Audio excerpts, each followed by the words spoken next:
Hello friends, welcome to the new lecture of our series on distributed system.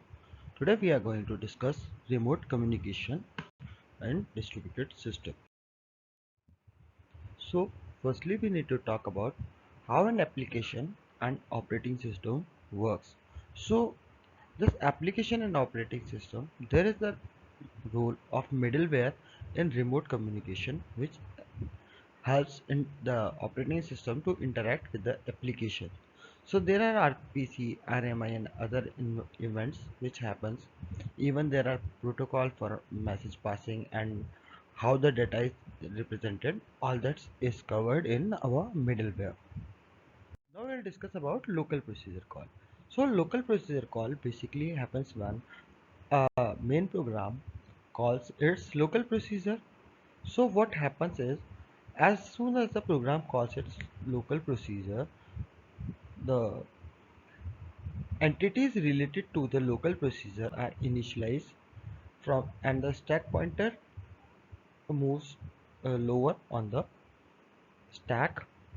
So basically what happens is, as soon as the local procedure is called, there are some variables and address space and the requirement of the procedure are initialized so that the procedure can be called.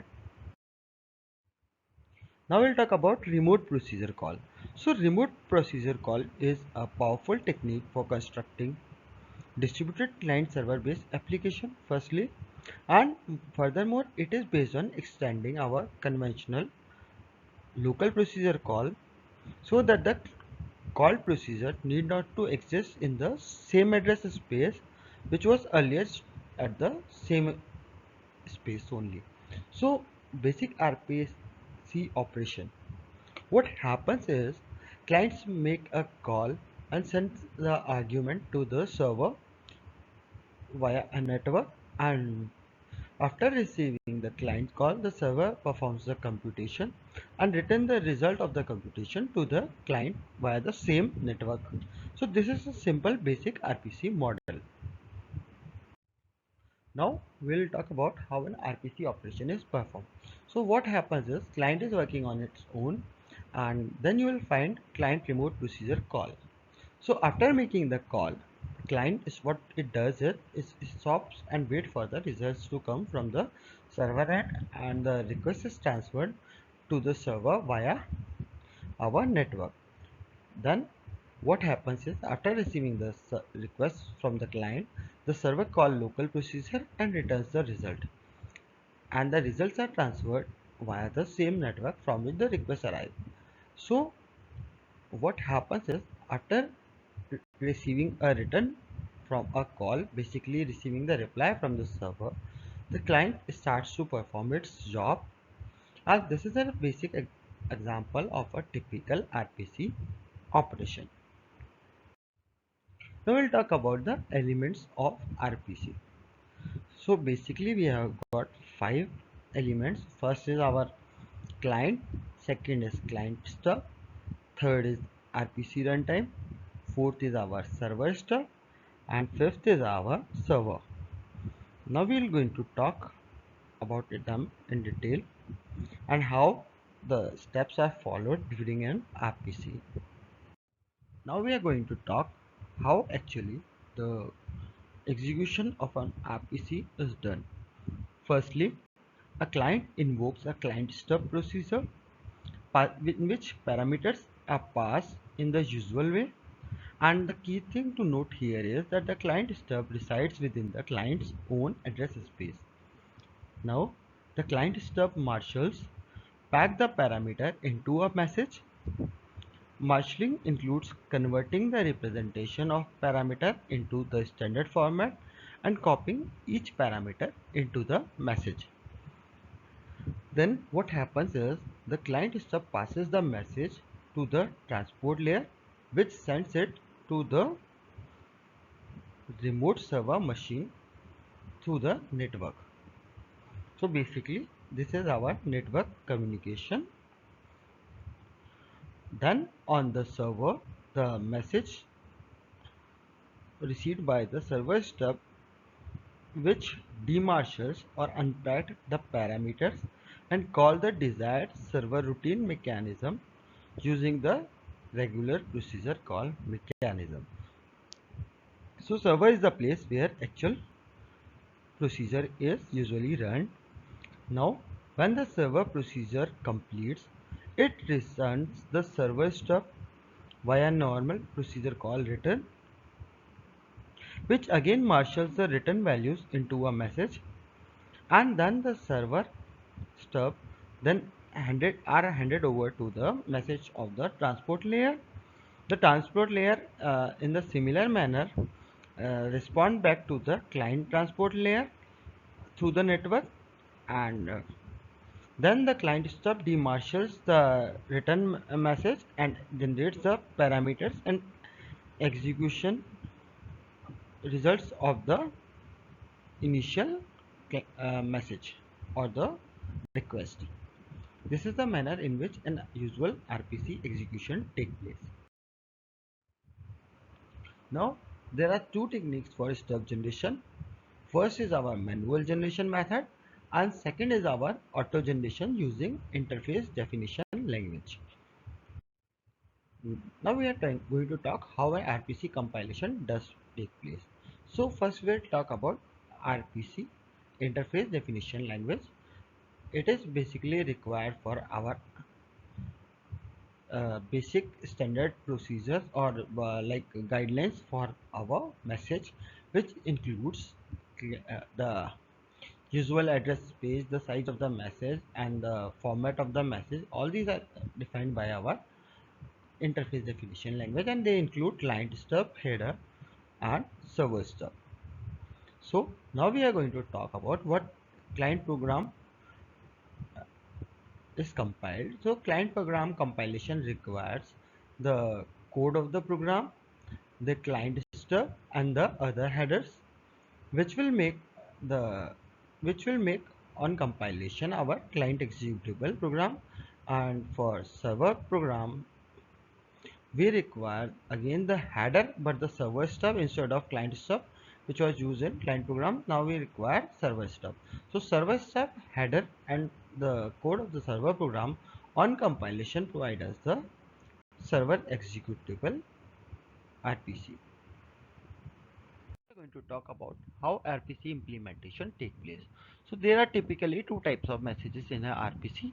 First is our request message and second is our reply message. Or so how the our working is like client makes the request to the server on receiving the request execute the RPC and return the result to the client. So there are two messages which are used in our communication. First is the making of the request to the server, and second is the response of the server. Then RPC call or request message format. So first is our message identifier, which is basically a sequence number. Fine. Then our message type, which is for calling it's 0 and for reply it's 1. Then we have client identifier. It allows the server to identify the client and send the reply message. Furthermore, it provides the feature of authentication of client. Then we have our program number, version number, and procedure number, followed by the arguments of the RPC message, which may be like parameters or results. Now we'll talk about the RPC reply condition, how the reply is made.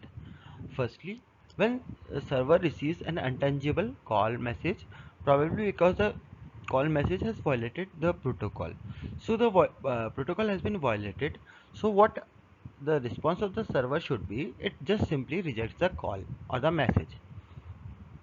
In second case, when server receives the call message with unauthorized client ID, that is the client is prevented from making the RPC request. So there is an unauthorized access. So what should be the reply of the server? It should be replying unsuccessful execution of RPC, and it should not execute the RPC. Third, server does not receive any procedure ID information from the message ID field, program number, version ID, version number or ID. So in that case, server is not able to identify the correct uh, parameters or the information related to the procedure. So what should does, it should again reply unsuccessful and does not execute the RPC. Furthermore, if all the conditions are satisfied, the server tries to execute the RPC but may not be able to decode the argument due to incompatible RPC interface. So what happens when there is incompatible RPC interface is that the server is not able to decode the arguments, and in the absence of argument, even if the server execute, the result generated could not be correct. So what it does, it return reply unsuccessful and do not execute RPC. Fine. Furthermore, in the next condition, where the server execute the RPC but an exception condition occur. So exception condition would not allow the server to return the correct result. So what happens is there is again return reply unsuccessful. And lastly, the server execute the RPC successfully without any problem. In that case, when the RPC is successful, then only the server returns the result. So we have discussed the condition where the server will respond successfully, and the conditions where there will be an error and the response will be unsuccessful. Now we look at the RPC reply message format. The top one is when there is an error condition, and the bottom one is where the remote procedure executed successfully. So error conditions we have discussed. Now these are the formats for our error messages. What we do is, first is our message identifier, second is message type, and then reply status, which is unsuccessful, and then we have error condition, and we have the error conditions listed there. So basically, based on the error condition, a suitable number is assigned to the error so that the error can be identified by the client as well. And when it is successful, then there is a message identifier and message type, these are both same, and reply status is successful in place of unsuccessful in procedure executed successfully, and the results are sent along with the reply status successful. So this brings to our end of this lecture.